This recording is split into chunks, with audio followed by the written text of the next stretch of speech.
Hey everyone, happy solstice weekend ending. I still feel like it's the weekend since it's the first day where I haven't had to have the children in school. So it feels like an extended weekend for us, and solstice is kind of a 3-day event anyway, isn't it? So happy solstice. I am relaxing after a work day in my garden, laying in the dappled shade. It's nice and peaceful and cool by the trees, and thinking about sharing something with you while I have an opportunity, because Ariel is home today and I can use his phone. So I'm here in the garden making a video. I wanted to share about not just what makes a healthy gut, but because that's, kind of a buzz thing now, is heal your gut. It's all about your gut. But why? It's because it's like in farming now, people, they realize, oh, the soil needs nutrients. So they dump fertilizers, and often chemical fertilizers, onto the soil. But it doesn't matter how many nutrients they dump onto the soil itself doesn't get healthier, and therefore the plants still don't thrive, and they become completely reliant on chemical inputs.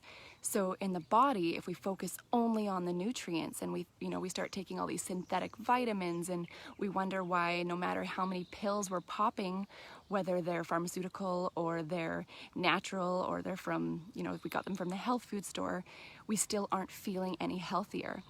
And it comes back to, for me, the micro and the macro tend to mirror each other.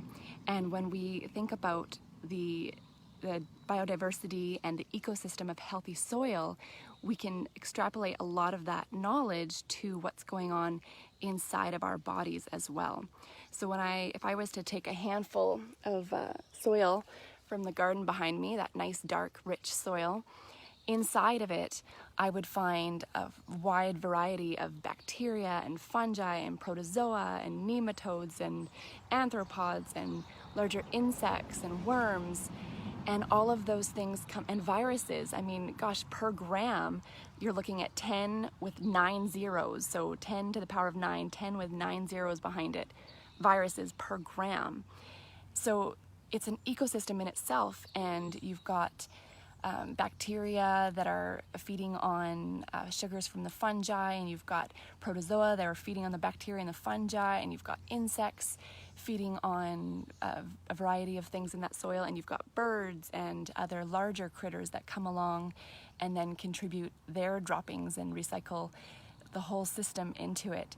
So it's a diverse ecosystem, and the more diversity, the more biodiversity that soil has, the healthier and more thriving that it is. If you lose the population, or even one, but if you lose your bacterial populations, or you hurt the fungal networks, you lose the vitality and the health of your soil. And it's very similar in the body. The more diversity we have, the healthier our body is. So in our homes, microbes are constantly building homes inside of us. So you have your gut wall, which is constantly secreting this mucus-like substance called mucin. And that mucin is full of nutrients and food for fungi and bacteria.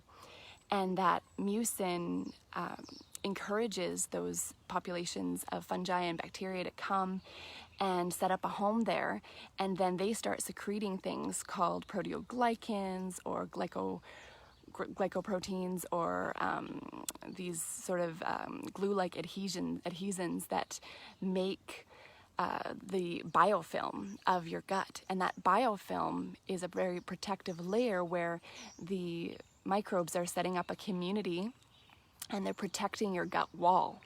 And the same thing is happening in soil. You've got your plants, and around the roots of your plants, you're going to have the most activity, because that's where the plants are secreting sugars. And then the fungal networks, the mycorrhiza, is going to come and start feeding on that sugar and setting up a network. And that fungus sets up a network between all the living plants in that community, so that it becomes like a road and a network where nutrients and water and various plant medicines can be transported from one plant to another, all through that network. So it connects everything. And the same sort of thing is happening in our bodies. So we've got fungi in the form of various candidas and things that are not only providing a network where bacteria and other organisms can come and set up a home, but they're also performing very similar functions as fungi would do in the soil as well. So fungi protect plants from heavy metals and from other poisons that could be in the soil. And in our body, fungi is also protecting us from those things. So we know that people who have a very high level of candida to the point where it creates an imbalance and can cause problems and have negative health impacts, they often have high heavy metal loads. So the fungi is actually protecting them and trying to compensate for the high heavy metal load. So it's something to consider that if you have an imbalance of various microbes, whether it's fungi or archaea or intestinal parasites, it's not just the fault of that one organism. There's an imbalance in your ecosystem, and you need to figure out what's causing the imbalance, because nature tries to self-correct. So it's not just a mistake out of the blue. There's a reason that it occurs. And yeah, so that's something on that.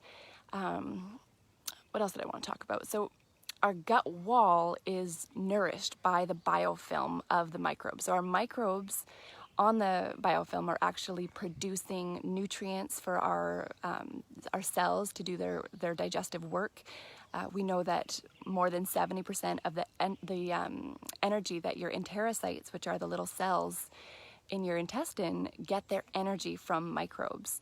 So if you think of all the cells in your gut having these like hair-like protrusions, they're called your villi, and then on those are your microvilli.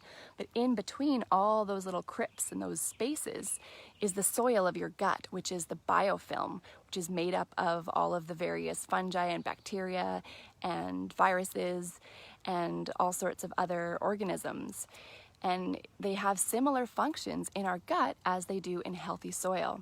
So we think about worms, for example, in soil. Worms move through and they aerate things, and they create pockets and channels where water can get in and oxygenate the soil that way.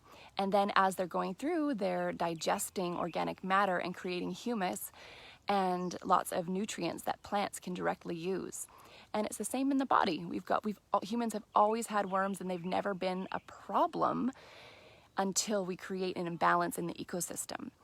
And a lot of diseases are now being treated by purposely introducing certain types of worms.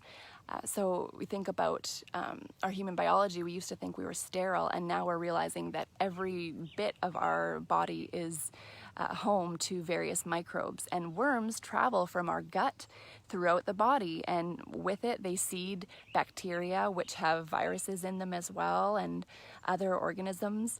And it's this entire ecosystem where we do mirror what's happening in the world. So we think about what we've done to our soil. As for our food, the damage extends to our own bodies as well. So yeah, I'm wondering how much more I want to get into that.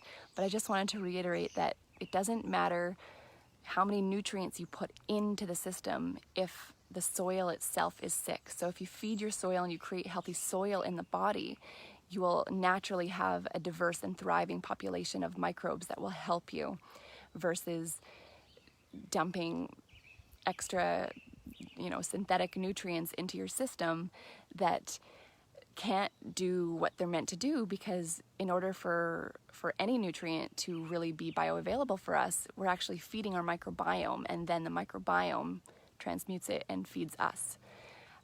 So yeah, focus on your soil and create that nice black healthy soil in your gut, and your body will be a lot better for it. Happy solstice, everyone, and enjoy this sunny weather. I hope you're at the river or the ocean or the lake, or just enjoying your shade somewhere. Thanks.